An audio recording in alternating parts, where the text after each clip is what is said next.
Hola amigos, bienvenidos a Canadá Latino. Nuestro Canadá Latino de hoy es muy especial.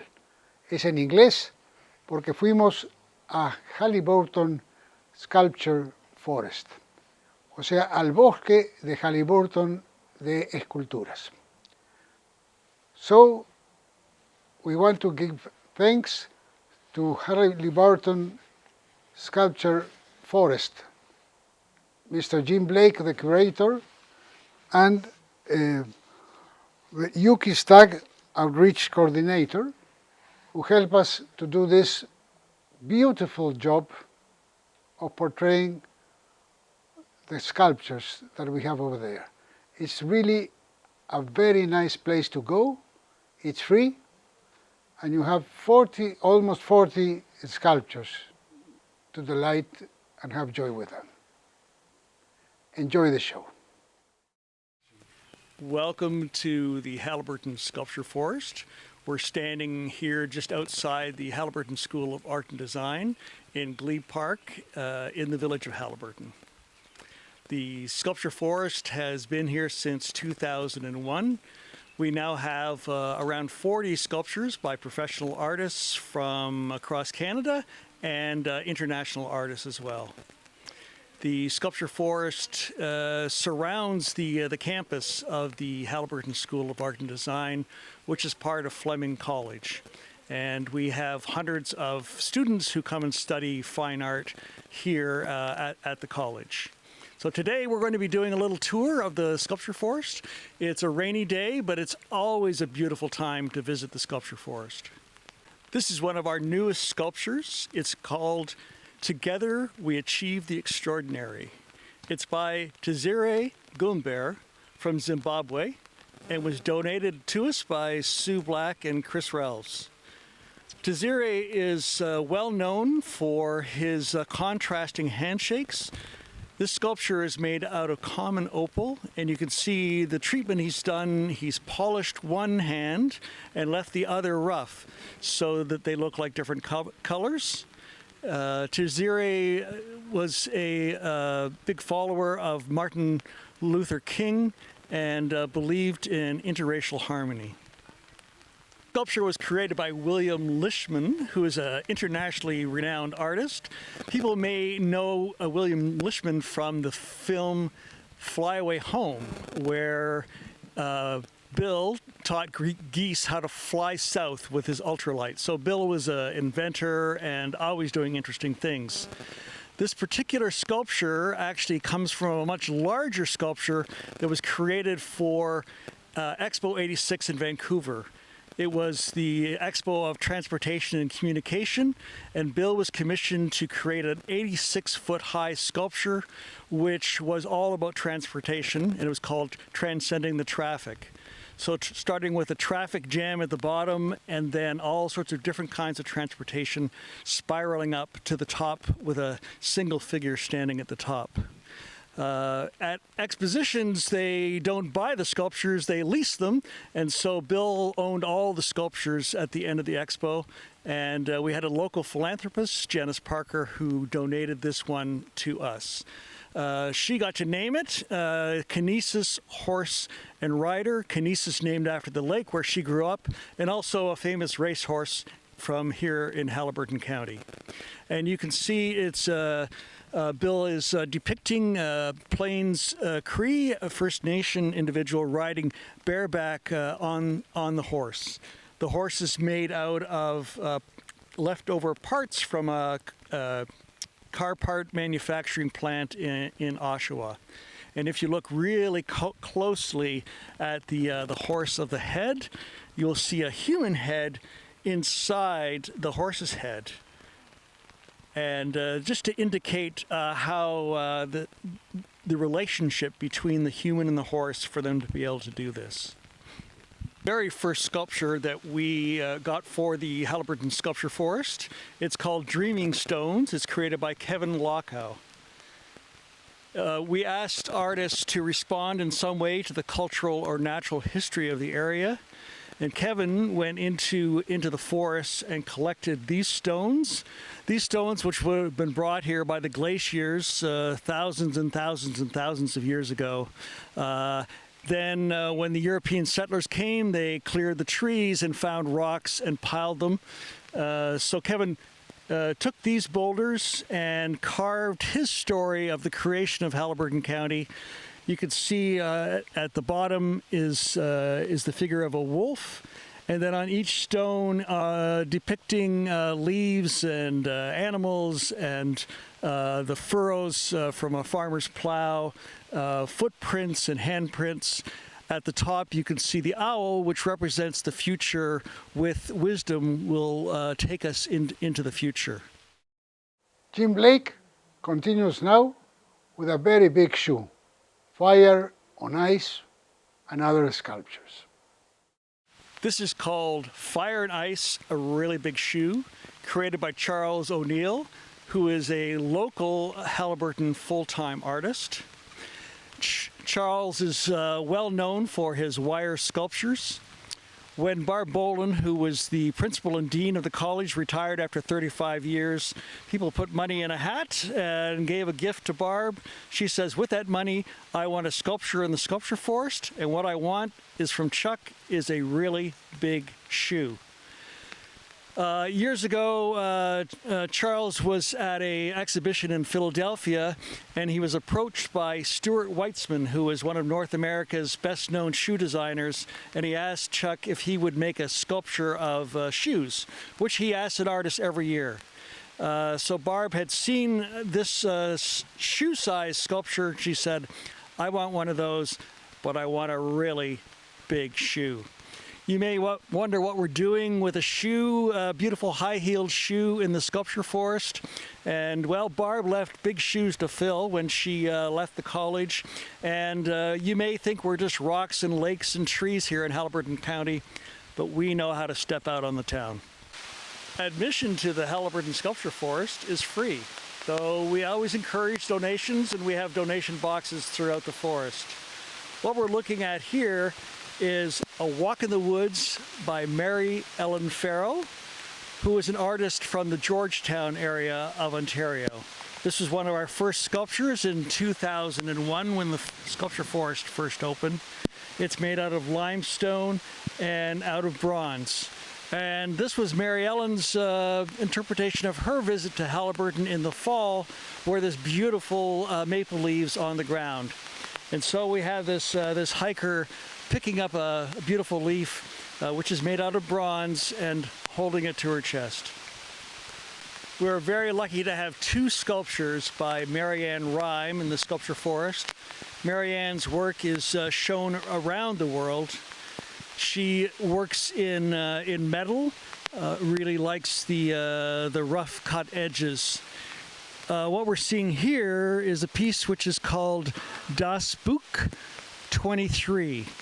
It's one of a series of 70 book sculptures that Marianne has made. This particular one is made for the outdoors and is made from chain metal.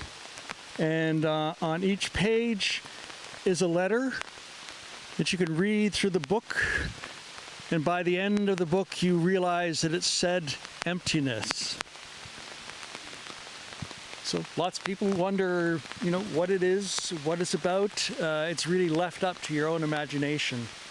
And then just over here is another sculpture by Marianne, which is called Terminus. And if you look really closely at it, you can see two hands look as if they're covering a face. And on the one hand is a barbed wire ring. So the name Terminus, a terminus is the beginning of something and the ending of something. Like going to a bus terminal, it's the beginning of a journey and the ending of a journey. What we see here is a sculpture called Moose Scraps by Leo Sipa, artist blacksmith who worked for many years here in Haliburton County. Leo went searching in the old farmsteads of Haliburton and collected all these different pieces from farm implements and created the iconic figure of the natural world here in Haliburton, the moose. Lots of times I'll come here and I'll find grass in the moose's mouth. People like to come and feed the moose. Together we explore the wild, created by George Pratt. George grew up here in Haliburton County, but when he was a young man, he moved to British Columbia and became one of Canada's top stone sculptors. This depicts a bear taking two children off on an adventure, and is dedicated to Sean Hagerman by his family. Sean loved to take his family and his friends out to enjoy nature, to go fishing and canoeing and camping. This sculpture was created out of salt and pepper granite in Gibsons, BC, and then was shipped here all the way across the country. The next segment brings a huntress who keeps this forest. Take care because she's sleeping. This is The Sleep of the Huntress by Doug Stevens. Doug actually studied stone carving under George Pratt. And this is made out of Belmont rose granite. Doug's vision was that this is this mystical woman who comes alive at night and hunts through the forest and also looks out for the forest. He chose this beautiful spot for her so that when she wakes up, she has a lovely view of the lake. And he carved it almost as if he found her sleeping in the stone.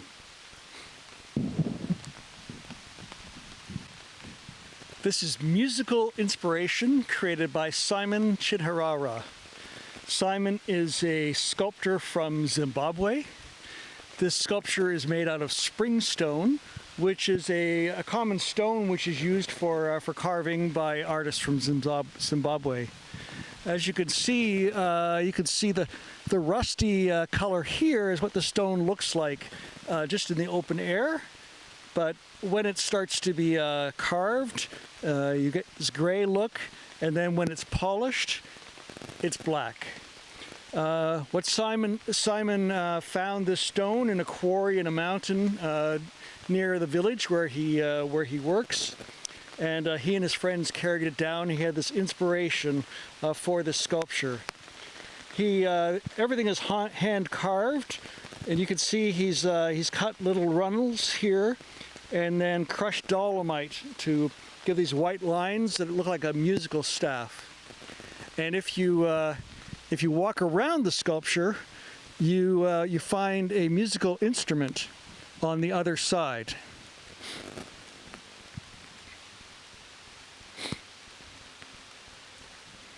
So you can see the woman is leaning in and listening to the music that's being created by this instrument.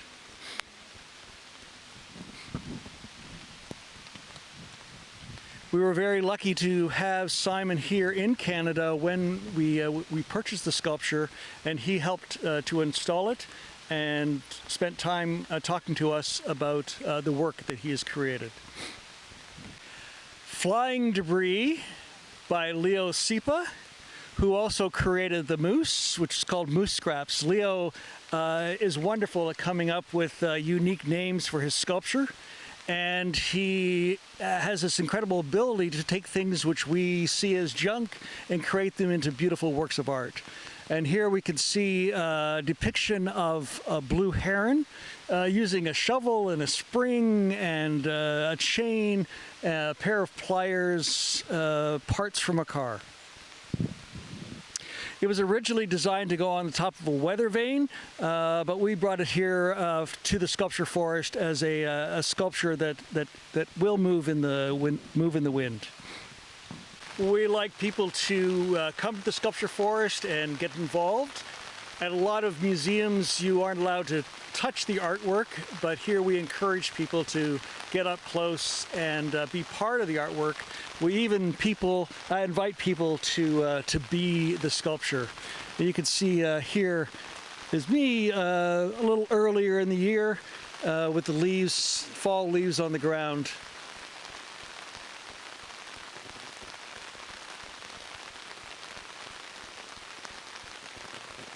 So come and visit us and you can be the sculpture. This sculpture is called I See a Wish. Almost all of our sculptures have been created by professional artists who have been working in their field for many, many years. This particular piece was created by the students in the Integrated Arts Program in Innisdale High School in Barrie, Ontario.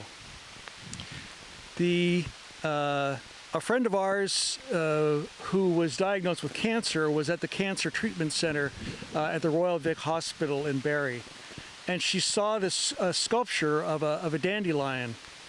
And her credo had always been related to dandelions. Some see a weed, I see a wish. And she thought this would be a wonderful sculpture for us to have here. So we asked the students of 2019 if they could create a dandelion sculpture for us here in the Sculpture Forest. And they met with Deb and myself and came up with a number of ideas, and they came up with this beautiful concept. The art students created the design, the industrial art students manufactured it, and they recreated it here. And if you look closely at the leaves, you can see the words, some see a wish, some see a weed, I see a wish. In this sculpture forest, you are going to see things that you don't imagine. You have a door open where you can trespass to another place of the forest.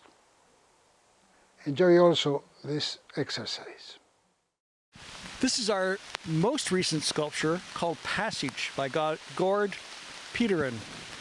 Gord is one of Canada's best known fine artisans who creates all sorts of interesting objects of art for the indoors and the outdoors, out of wood and out of metal.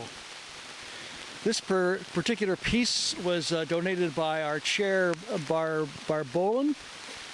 What Gord has created here is sort of a mystical story. You can see this doorway, the hinges, the door is gone, the hinges are broken, but we can pass through it.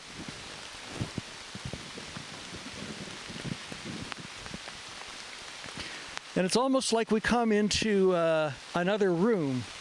And in this room is a very long table. And then attached to the table is a set of oars. What does it mean? I think we get through, we take a passage into another space, another time. If you think of all the dinner tables that you have sat around and all the voyages you have taken with the stories told, and here is your opportunity to come here and grab the oars and make your own voyage. And then when you're done, you can pass out through the other portal at the end of the room. It is a dry stone sculpture created by John Shaw Remington. And John is one of the best known artists in Canada who creates incredible structures with a dry stone technique. Dry stone is an ancient technique which is just using gravity and friction to hold everything in place.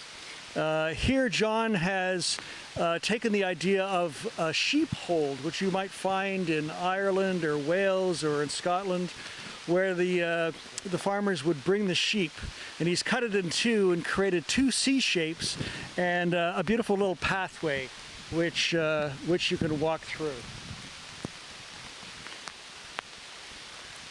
If you look at the careful way that it's built, you can see that the base is wider than the top, which is a brilliant means of construction to keep the wall standing upright.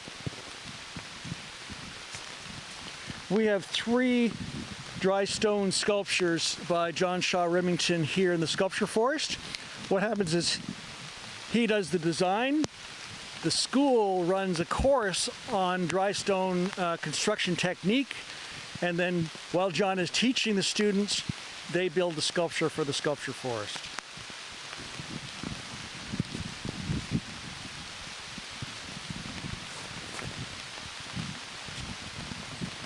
This is called Curled Figures by Susan Lobear.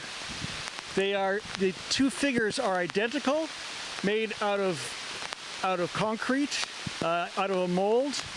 But even though they're identical, the way that they are positioned, they look very different from each other. And the way that the juxtaposition of the two figures, they are close together, but yet they feel so distant from each other. And everyone who comes to see the sculptures wonders, what's going on between these two? Well, that story is up to you to tell. Our show for today finishes with marimba from Guatemala. El programa de hoy termina con marimba de Guatemala. Espero que hayan disfrutado tanto Halliburton Forest de esculturas como la marimba. Nos vemos la semana que viene. Que lo pasen muy bien.